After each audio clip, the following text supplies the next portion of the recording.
We had a really good series at South Alabama.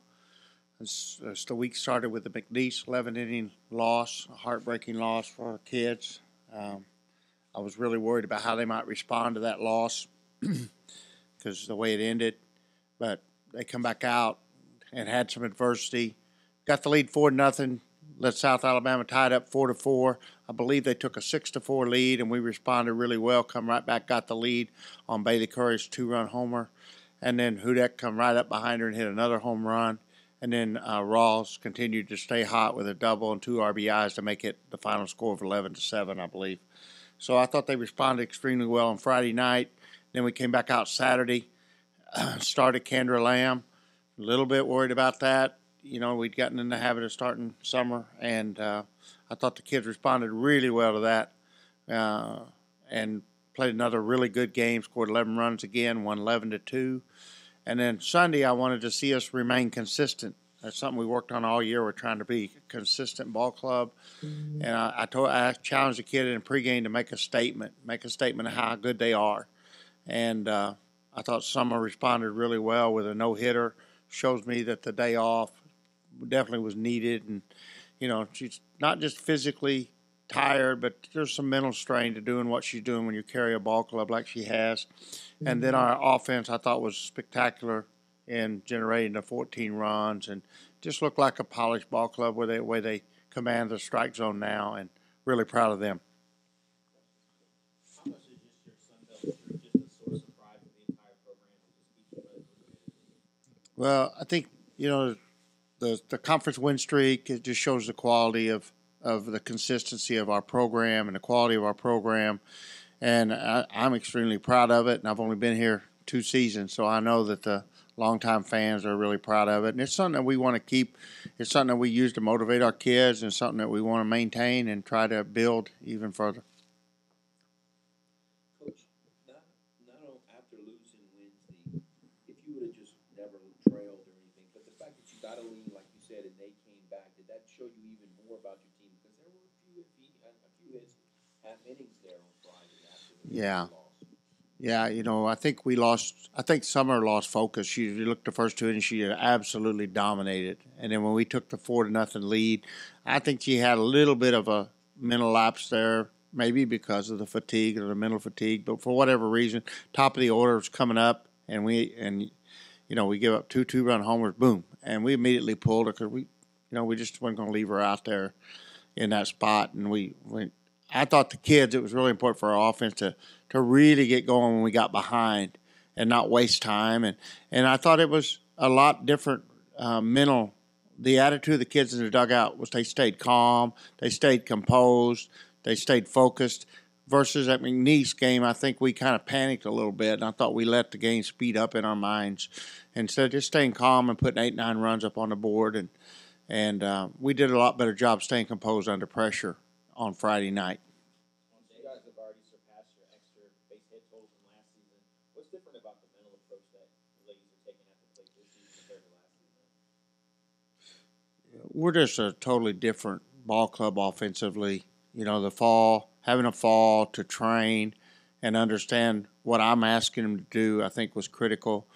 I didn't realize – I underestimated taking over the team in the middle of the year last year, and we've talked about that before. But having the fall here, and then I'm very fortunate to have Jerry Ann here in the fall to help me, you know, to help the kids understand from a player's perspective why we want to set a small spot in the strike zone. And I guess my offensive system is kind of confusing and more complicated than what I realize. I think of it as simple, and actually, what I've learned is that for a player, it can be very confusing and very complicated.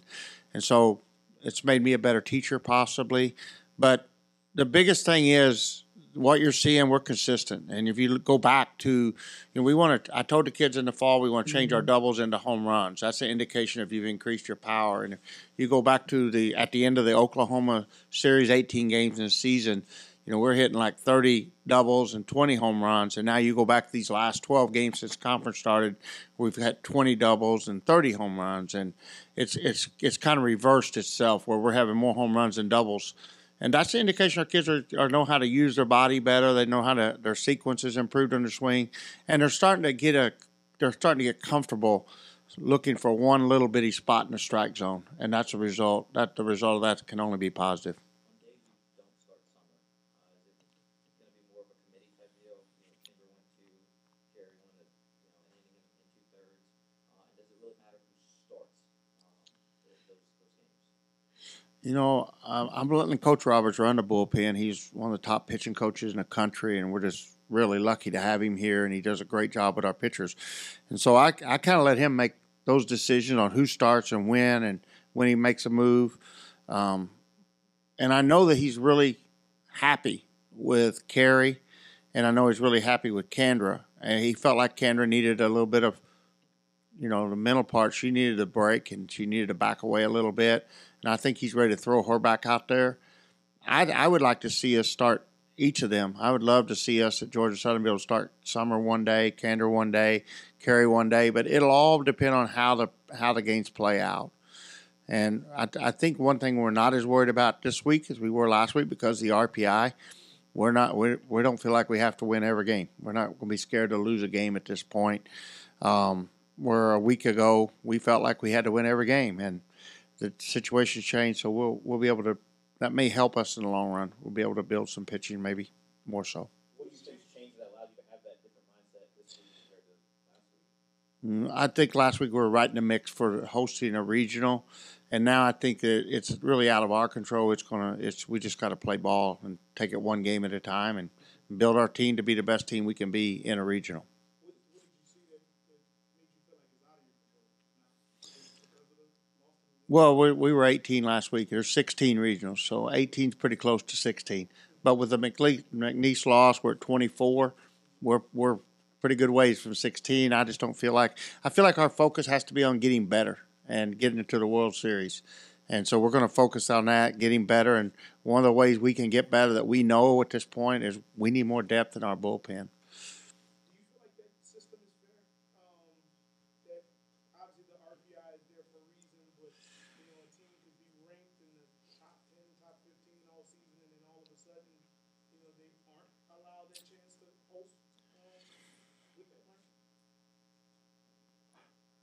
I think that I'm challenged to coach my ball team and get them to hit better, field better, pitch better, and make the right decisions there. And I'm going to let all that go to the committee and people that run softball because I'm just going to coach my team because I really don't know. That's a big question. Coach, what about the mentality that you're better off being a number 2 seed in a in a regional that's seeded 7, 8, 9, 10, 11 in that range than being a 1 seed and a 14, 15, 16? Well, there's a lot of validity to that. I mean, my early days at Georgia, that was exactly what we thought. We were better off to go be a 2 in a say a 6 or 7 regional than we ought to be a 1 in a 16 because the second round you play number 1. And I think we just want to play out real strong. What I think the committee is going to look at, I think we're going to be a challenge for the committee. You've got a team that if we keep putting up dominant performances and our numbers are dominant because we're pretty dominant in the circle. You look at our bullpen, it's strong. The pitching numbers are strong. You look at our offense, really, really strong. And so, they look at RPI. They look at a lot of other things besides RPI and scores being one of those. They also just, like I do, I look at college softball. I don't need the RPI to tell me who I think is the top 10 teams. I can look at the makeup of those teams and make that opinion. So there's a lot of things that will go into the seeding, and I think that they're going to put us somewhere and make sure they get a good team out of a regional. I think they'll use our team at a minimum if we don't host. I think that they'll put us in there to make sure they don't make a mistake on a number 15, 16. So it could be interesting no matter how it plays out. What's the biggest challenge of the trip to Statesboro this weekend and knocking out Georgia Southern? When you go on the road 2 weekends in a row, you're going to have a little bit of fatigue. I'm going to give the kids a lot of time, give them today off, and I'm probably going to go ahead and make tomorrow a light day. Then we're going to travel by air on Thursday morning for the first time. So I don't know how that could affect. We're going to get there really early Thursday. We're going to have a long day in Georgia because we arrive at like 8:30 in the morning, but it's the only plane we could get that took all of us. So we'll have some travel challenges, and then the fatigue challenge I think will be the biggest. Coach, the new format to playing 3 games in 3 days, now that you've done it for a few weekends now, do you really like it, and what are some of the pros and cons to that? You're on the road. The cons are that you take your students out of class, you miss more school by being there an extra day. And then for a coach, you're away from home an extra day. So, and it's more expensive. You're traveling for an extra day. So it's, on a Sunbelt budget, you have a pretty good effect on our budget by traveling that extra day. Positives are it's a probably better fan experience. It's probably better for the fans. Physically, it's probably less challenging for the student athlete. When you go out there for a doubleheader, you're out there for 8-9 hours. That's a long day. But it's kind of a balance of, physically it wears on you a little more playing the 2 games, and then mentally being gone and missing that Thursday and Friday of school some weeks is really tough on a student. So I'm kind of neutral. Whatever they say to do, that's what we'll do. I don't know that I would fight one way or the other. I see advantages and disadvantages. For us as a ball team, I think it's a positive. I think having 3 games over 3 days is a huge advantage when you've got a pitcher like Summer Ellison in the circle.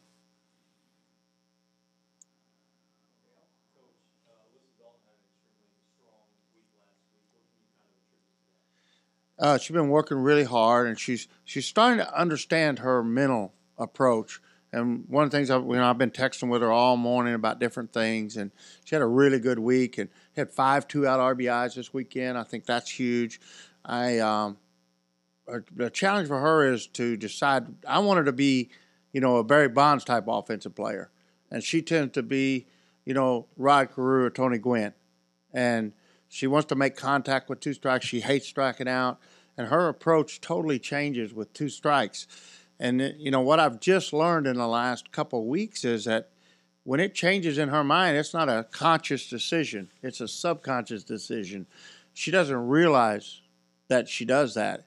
And now that we know that, we can address it. We can become more aware of that. And she's doing a great job. I thought her at bat with the bases loaded yesterday, she fouled off 2 or 3 balls with 2 strikes. And her first couple of foul balls were defensive swings where she was, punching Judy Hitter, and I made her aware of it, and then she hit the ball really hard to pull side. She's just becoming a smarter offensive player, and she's immensely talented. On the defensive side, I don't think I've ever coached a better shortstop. And then offensively, there's a beast inside her that can be there if we can bring it out her senior year. And we were talking this morning about using the second half of her junior year to get ready for a monster senior year. And she's really excited about her potential, and I'm off the charts excited about her. I liked it. We decided to kind of go away from the speed in the top of the order this week and try going power 1 through 5 and stacking those kids up where they couldn't. We thought it would force them to pitch to us, and they wouldn't pitch around us. But if you look at the 3-game series, we drew like 20-something walks, 25 walks in 3 games. It was huge for us. And over the last 12 games, we've drew 50 walks. That's if we can keep drawing 4 walks a game and then hit home runs behind those walks, we're going to be in good shape. So I like that lineup. We did that a lot when I was at Georgia, where we just go power 1 through 5, and then put our speed kids in the 8 and 9 holes, and I liked it. And I put Dalton down there just to because Dalton's such a good 2-strike hitter that I'm not scared to take 3 or 4 pitches and 2 strikes to get Keeley time to steal. And so that's the only reason I had her in the 9 hole, was just simply to protect Keeley and give Keeley time to do her thing when she got on. And then it stacked her right in front of Raina, where game 1 I had her right behind Raina. But she looked really comfortable there, so I don't know what we'll do, whether we'll leave her there or whether we'll move her back. Good problem to have.